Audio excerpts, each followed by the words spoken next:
Salom, hurmatli tomoshabinlar. Bugun juda muhim mavzu haqida gaplashamiz. Hozirgi iqtisodiy vaziyatda pul masalasi ko'plab oilalarni tashvishga soladi. Xalqaro hamkorlardan har bir kishi katta to'lov xabarlari haqida ko'pchilik savollar bilan murojaat qilmoqda. Bu rostmi, mish-mishmi? Bugun men shu masalaga oydinlik kiritaman. Xabarning asl mohiyatini tushuntirib beraman. Ishonchim komilki, bu ma'lumot moliyaviy holatingizni yaxshilashga yordam berishi mumkin. Bu siz kutgan imkoniyat. Videoni oxirigacha diqqat bilan tomosha qiling. Kanalimga obuna bo'ling va like bosing. Bu ma'lumot har bir inson uchun qimmatli. Keling, avvalo vaziyat qanday bo'lganini eslab o'taylik. Ilgari xalqaro moliyaviy yordam olish murakkab jarayon edi.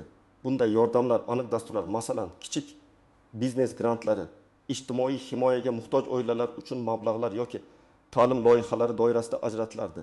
Dasturlar qat'iy talablar va cheklovlarga ega bo'lib, ulardan foydalanish uchun ko'p hujjatlar, uzoq navbatlar va murakkab arizalar talab qilinardi. Eng muhimi, bunday yordamlar juda kam insonlarga yetib borar. Hamma uchun tushunchasi deyarli yo'q edi. Xorijdan pul olish asosan mehnat migrantlarining, bu ham komissiyalar bilan bog'liq bo'lib, mablag' miqdorini kamaytirardi. Endi esa vaziyat tubdan o'zgardi. So'nggi oylar ichida bir qator xalqaro tashkilotlar va davlatlar yangi keng qamrovli ijtimoiy iqtisodiy dasturlarni moliyalashtirish bo'yicha muhim kelishuvlarga erishdi. Bu kelishuvlarning asosiy maqsadi global va mintaqaviy iqtisodiy barqarorlikni ta'minlash, aholining zaif qatlamlarini qo'llab-quvvatlash va umumiy farovonlikni oshirishdir. Umumiy farovonlikni to'lov sarlavhasi aynan shu yangi mexanizmga ishora qiladi. Bu bir martalik har bir fuqaroga bank hisobiga tushadigan pul emas. Bu keng ko'lamli yordam dasturlarining boshlanishi bo'lib, undan foydalanish imkoniyatlari ilgari bunchalik keng va ochiq bo'lmagan. To'g'ri ma'lumot va harakatlar bilan ko'plab oilalar uchun real moliyaviy yordam olish uchun noyob imkoniyat ochiladi. Bu dasturlar turli yo'nalishlarni qamrab oladi. Ijtimoiy yordam, kichik va o'rta biznesni qo'llab-quvvatlash, ta'lim grantlari va infratuzilmani rivojlantirish loyihalari. Eng muhimi, bu dasturlardan foydalanish tartibi soddalashtirilgan va shaffofroq qilingan. Bu esa ilgari bunday imkoniyatlarga ega bo'lmagan keng aholi qatlamlariga ham erishish imkonini beradi. Shunday qilib, bu katta to'lov ma'lum shartlar asosida moliyaviy yordam olish imkoniyatlarining umumiy o'sishi va shaffofligining oshishi deb tushunish kerak. Demak, eng muhim savolga o'tamiz. Bu katta to'lov nima? Kimga tegishli va qanday foydalanish mumkin? Yuqorida aytganimdek, bu keng ko'lamli xalqaro moliyaviy yordam dasturlari majmuasi bo'lib, bir necha asosiy yo'nalishda amalga oshiriladi. Keling, har birini batafsil ko'rib chiqaylik. Birinchi yo'nalish ijtimoiy himoyaga muhtoj aholini bevosita moliyaviy qo'llab-quvvatlash. Bu dastur asosan iqtisodiy qiyinchiliklarni boshdan kechirayotgan, daromadi past bo'lgan oilalar, yolg'iz ota-onalar, nogironligi bo'lgan shaxslar va uzoq muddat ishsiz qolgan fuqarolarga qaratilgan. Ushbu dastur doirasida har bir oila a'zosi uchun ma'lum miqdorda bir martalik yoki bir necha marta beriladigan nafaqa ajratiladi. Misol tasavvur qiling, siz 4 kishilik oilasiz, ota-ona va 2 voyaga yetmagan farzand. Oilaning umumiy oylik daromadi minimal iste'mol xarajatlaridan past. Yangi dasturga ko'ra har bir oila a'zosi uchun bir martalik 300 AQSh dollari yordam ko'rsatilishi mumkin. Bu oilangizga bir yo'la 1200 AQSh dollari moliyaviy yordam olish imkoniyatini beradi. Bu mablag' oilangizning kundalik ehtiyojlarini qoplashga, kiyim-kechak sotib olishga yoki farzandlarning maktab anjomlarini tayyorlashga yordam beradi. Boshqa bir misol, nogironligi bor yolg'iz yashaydigan fuqaro. Uning uchun ham shunga o'xshash dastur doirasida bir martalik 500 AQSh dollari nafaqa ko'zda tutilgan bo'lishi mumkin. Bu mablag'lar dori-darmonlar, oziq-ovqat yoki uy-joy sharoitlarini yaxshilashga sarflanadi. Bu mablag'larning maqsadi aholining zaif qatlamlarining iqtisodiy barqarorligini ta'minlash va yashash sharoitlarini yaxshilashdir. Bu yordam global inqirozlardan jabr ko'rgan yoki tabiiy ofatlar oqibatida moliyaviy qiyinchiliklarga duch kelgan hududlar aholisiga birinchi navbatda beriladi. Bu guruhga kiradiganlar ushbu yordamni olish imkoniyatiga ega bo'ladi. Ikkinchi yo'nalish kichik va o'rta biznesni qo'llab-quvvatlash uchun grantlar va imtiyozli kreditlar. Bu dastur ayniqsa biznesini rivojlantirishga intilayotgan, yangi ish o'rinlari yaratishga tayyor kichik va o'rta tadbirkorlar uchun mo'ljallangan. Ko'pincha Bu grantlar aniq belgilangan loyihalar. Masalan, yangi asbob uskunalar sotib olish, ishlab chiqarishni kengaytirish, xizmat ko'rsatish sifatini oshirish yoki raqamli texnologiyalarni joriy etish uchun beriladi. Misol, bir tikuvchilik sexi egasiz va sizda 5 nafar ishchi ishlaydi. Ishlab chiqarish hajmini oshirish va yangi tikuv mashinalarini sotib olishni xohlaysiz, lekin bunga yetarli mablag'ingiz yo'q. Yangi xalqaro dastur doirasida siz 5000 yan AQSh dollaridan 15.000 AQSh dollarigacha grantga ariza berishingiz mumkin. Agar biznes rejangiz tasdiqlansa, bu mablag'ga siz 2-3 ta yangi tikuv mashinasi sotib olishingiz, mahsulot sifatini oshirishingiz va hatto yana 1-2 kishini ishga olishingiz mumkin. Yoki yosh fermer ekologik toza mahsulot yetishtirishni rejalashtirgan, ammo dastlabki investitsiya uchun puli yo'q. U 7000 yosh dollari grantni qo'lga kiritib, zamonaviy sug'orish tizimi o'rnatishi va sifatli urug'lar sotib olishi mumkin. Bu nafaqat uning daromadini oshiradi, balki mahalliy aholini ham toza oziq-ovqat bilan ta'minlaydi. Shuni esda tutish kerakki, bu grantlar odatda bepul, ya'ni ularni qaytarish shart emas, lekin qanday sarflangani bo'yicha hisobot talab qilinadi. Ba'zi dasturlar imtiyozli kreditlarni taklif qilishi mumkin. Masalan, yillik 35% stavka bilan bu bank kreditlariga nisbatan ancha foydalidir. Bunday yordam iqtisodiyotning tayanchi bo'lgan kichik va o'rta biznesni rivojlantirishga, yangi ish o'rinlari yaratishga qaratilgan. Agar siz biznes boshlashni yoki mavjud biznesingizni kengaytirishni rejalashtirayotgan bo'lsangiz, bu siz uchun ayni muddao. 3-yo'nalish ta'lim va kasbiy ko'nikmalarni oshirish uchun subsidiyalar va grantlar. Zamonaviy dunyoda bilim va ko'nikmalar muvaffaqiyat garovidir. Shu sababli xalqaro hamkorlar ayniqsa yoshlar va ishsiz qolgan kattalarning kasbiy malakasini oshirishga katta e'tibor qaratmoqda. Bu dasturlar orqali turli kurslarda o'qish, qayta o'qitish yoki malaka oshirish uchun moliyaviy yordam olish mumkin. Misol, siz kollejni tugatgan yosh mutaxassissiz, lekin hozirgi bozorda talab yuqori bo'lgan IT sohada ishlashni xohlaysiz. Dasturlash kurslari qimmatligi sababli o'qiy olmayapsiz. Yangi dastur doirasida siz kurs narxining 70% qismini qoplash uchun subsidiyaga ega bo'lishingiz mumkin. Masalan, 1000 AQSh dollari turadigan kurs uchun siz 300 dollar to'lasangiz, qolgan 700 dollarni xalqaro fond to'laydi.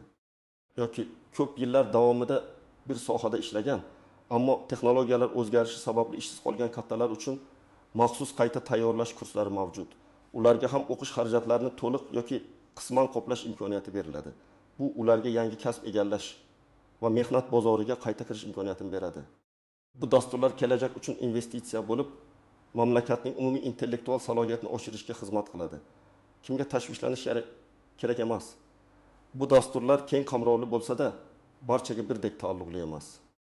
Agar oilaviy daromadingiz yuqori bo'lsa, barqaror va yuqori maoshli ishga ega bo'lsangiz, yoki biznesingiz allaqachon gullab yashnayotgan va qo'shimcha yordamga muhtoj bo'lmasa, siz ushbu dasturlarning bevosita foydalanuvchisi bo'lmasligingiz mumkin. Ya'ni bu sizga qo'shimcha to'lov kelmasligini anglatadi. Lekin bu yomon xabar emas. Chunki bu dasturlar aynan sizga o'xshagan muvaffaqiyatli insonlarning soliq to'lovlari va iqtisodiyotga qo'shgan hissasi tufayli amalga oshiriladi.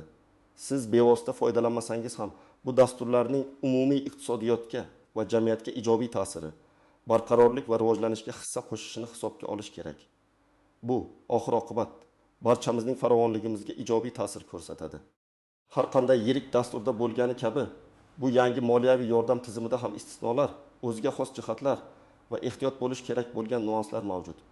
Ularni bilish sizni keraksiz muammolardan himoya qiladi va dasturlardan samarali foydalanishga yordam beradi. Istisnolar va o'ziga xos jihatlar birinchidan, geografik omil. Garchi bu dasturlar xalqaro miqyosda bo'lsa-da, ayrim hududlarda yoki mintaqalarda, masalan, tabiiy ofatlardan ko'proq jabr ko'rgan yoki iqtisodiy jihatdan eng zaif joylarda dasturlar yanada kengroq yoki imtiyozli shartlar bilan amalga oshirilishi mumkin. Misol uchun, qurg'oqchilikdan zarar ko'rgan qishloq hududlaridagi fermerlar uchun biznes grantlari shahardagi tadbirkorlarga nisbatan yuqoriroq miqdorda yoki kamroq talablar bilan berilishi mumkin. Shuningdek, ba'zi dasturlar ma'lum sektorlarga qaratilgan bo'lishi mumkin.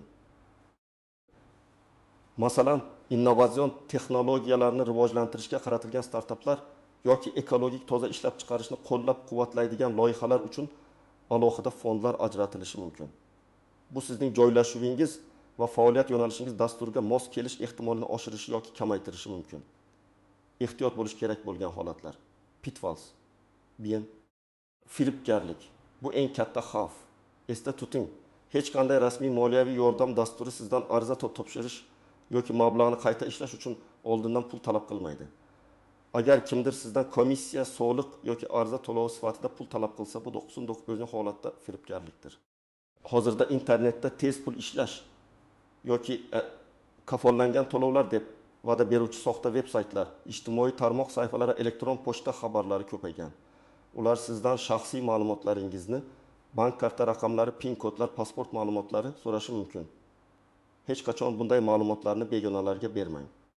Rasmiy manbalar har doim davlat idoralari, masalan, Bandlik va Mehnat munosabatlari vazirligi, Iqtisodiyot vazirligi yoki xalqaro tashkilotlarning o'z veb-saytlari orqali ma'lumot beradi. 2. Byurokratiya va murakkablik. Garchi dasturlar soddalashtirilgan bo'lsa-da, ba'zi hujjatlarni to'plash va shakllarni to'ldirish vaqt va sabr talab qilishi mumkin. Masalan, daromad haqidagi ma'lumotnomalar, oila a'zolarining guvohnomalari, biznes reja, bularni to'g'ri va to'liq tayyorlash muhim. Kichik xato arizangiz rad etilishiga sabab bo'lishi mumkin. Mablag'larning cheklanganligi. Bu dasturlar qanchalik katta bo'lmasin, ularning byudjeti cheklangan. Barcha talablarga javob beradigan har bir ariza qanoatlantirilmasligi mumkin. Bu ayniqsa biznes grantlari yoki ta'lim subsidiyalari uchun xos. Rag'bat yuqori bo'lishi mumkin. Shuning uchun arizangizni maksimal darajada sifatli tayyorlashga harakat qiling. G'ayritabiiy ammo muhim nuanslar. Mablag'lardan foydalanish shartlari, ijtimoiy nafaqalar odatda erkin sarflanishi mumkin bo'lsa-da, grantlar va subsidiyalar uchun qat'iy qoidalar mavjud. Agar sizga biznes granti berilsa, uni faqat biznes rejangizda ko'rsatilgan maqsadlarga, masalan, uskunalar sotib olish, xomashyo olish sarflashingiz shart. Mablag'lar qanday sarflanganligi haqida muntazam hisobotlar talab qilinadi. Bunday hisobotlarni to'g'ri yuritmaslik kelajakda boshqa dasturlardan foydalanish imkoniyatini yopib qo'yishi mumkin. 2. Boshqa imtiyozlarga ta'siri. Bu yangi xalqaro yordamni olish siz allaqachon olayotgan boshqa mahalliy ijtimoiy nafaqalar yoki imtiyozlarga ta'sir qilishi mumkin. Misol uchun, agar oilaviy daromadingiz ushbu yangi yordam hisobiga ma'lum chegaradan oshib ketsa, siz mahalliy hokimiyat tomonidan beriladigan boshqa turdagi ijtimoiy yordamlardan mahrum bo'lishingiz mumkin. Shuning uchun ariza berishdan oldin mahalliy ijtimoiy himoya idoralaridan bu masalada maslahat olish tavsiya etiladi. O'tchi soliq oqibatlari. Olingan moliyaviy yordam soliqqa tortiladimi? Bu savolga javob dasturning turiga va mahalliy soliq qonunchiligiga bog'liq. Ijtimoiy nafaqalar ko'pincha soliqdan ozod qilinadi, lekin biznes grantlari yoki katta miqdordagi subsidiyalar ayrim hollarda soliqqa tortilishi mumkin. Bu masalada mutaxassis, ya'ni buxgalter yoki soliq maslahatchi bilan maslahatlashish zarur. Bu sizni kutilmagan soliq majburiyatlaridan himoya qiladi. Endi esa eng muhim qismga, amaliy tavsiyalarga o'tamiz. Moliyaviy yordamni olish uchun qanday aniq qadamlar qo'yish kerak? Sizga bosqichma-bosqich ko'rsatmalar beraman. Birinchi qadam, ma'lumotni rasmiy manbalardan aniqlang. Xalqaro hamkorlardan katta to'lov eshitdingizmi? Darhol tekshiring. Qayerdan? Birinchi navbatda davlat idoralarining rasmiy veb-saytlariga kiring. O'zbekiston Respublikasi Bandlik va Mehnat munosabatlari vazirligi, Iqtisodiyot va Moliya vazirligi, mahalliy hokimiyatlarning ijtimoiy himoya bo'limlari saytlarida bu kabi dasturlar haqida batafsil ma'lumotlar joylashtiriladi. Shuningdek, BMT, Jahon banki, Yevropa tiklanish va taraqqiyot banki kabi yirik xalqaro tashkilotlarning O'zbekistondagi vakolatxonalari veb-saytlari ham ishonchli manba hisoblanadi. Misol uchun, Bandlik vazirligining Yagona milliy mehnat tizimi portali orqali ishsizlik nafaqalari, kasbga qayta o'qitish dasturlari haqida ma'lumot topishingiz mumkin. Kichik biznesni qo'llab-quvvatlash bo'yicha esa Savdo sanoat palatasining yoki tadbirkorlikni rivojlantirish agentligining saytlariga murojaat qilish lozim. Hech qachon gumonli havolalarga kirmang yoki noma'lum manbalardan kelgan elektron xatlarga ishonmang. Ikkinchi qadam, kerakli hujjatlarni to'plang. Dasturning turiga qarab, hujjatlar ro'yxati farq qilishi mumkin. Ammo odatda quyidagilar talab qilinadi. BIN shaxsni tasdiqlovchi hujjat, pasport yoki ID karta nusxasi oilaning barcha a'zolari uchun. 2. daromad haqida ma'lumot, so'nggi 6 yoki oy uchun ish haqi, pensiya yoki nafaqa to'g'risidagi hujjatlar. Agar ishsiz bo'lsangiz, bu haqda rasmiy ma'lumotnoma. O'tu, oilaviy ahvol haqida ma'lumot, nikoh guvohnomasi, farzandlarning tug'ilganlik haqidagi guvohnomalari, agar nogironlik bo'lsa, tibbiy ijtimoiy ekspertlik komissiyasining xulosasi. Bank rekvizitlari, mablag'larni o'tkazish uchun bank hisob raqamingiz. 5. Biznes uchun korxonani ro'yxatdan o'tkazish guvohnomasi, oxirgi moliyaviy hisobotlar, soliq hisobotlari, batafsil biznes reja agar grantga ariza berayotgan bo'lsangiz. 6. Ta'lim uchun oldingi ta'lim hujjatlari, diplom, attestat, o'qimoqchi bo'lgan kurs yoki o'quv yurtining shartnomasi va narx jadvallari. Barcha hujjatlarning asl nusxalari va nusxalarini tayyorlab qo'ying. Ba'zan hujjatlarni elektron shaklda skanerlash talab qilinishi mumkin. 3-qadam. Arizani to'g'ri va aniq to'ldiring. Arizani to'ldirishda juda diqqatli bo'ling. Har bir savolga to'liq va rost javob bering. Onlayn ariza berish imkoniyati bo'lsa, undan foydalaning. Aksariyat dasturlar uchun maxsus web portallar yaratilgan. Misol uchun ijtimoiy himoya yagona reyestri orqali ijtimoiy yordamga murojaat qilish mumkin. Agar arizani qog'oz shaklida topshirish kerak bo'lsa, barcha bo'limlarni aniq yozuv bilan to'ldiring. Agar biror qismini tushunmasangiz, taxmin qilmang, balki yordam so'rang. 4-qadam, arizaning holatini kuzatib boring. Arizani topshirganingizdan so'ng uning holatini muntazam tekshirib turing. Ko'pincha onlayn portallarda shaxsiy kabinet orqali arizaning qaysi bosqichda ekanligini ko'rish mumkin. Agar qo'shimcha hujjatlar so'ralsa, ularni tezda taqdim eting. Jarayon bir necha haftadan bir necha oygacha davom etishi mumkin. Sabrli bo'ling. 5-qadam, yordamga muhtoj bo'lsangiz, murojaat qiling.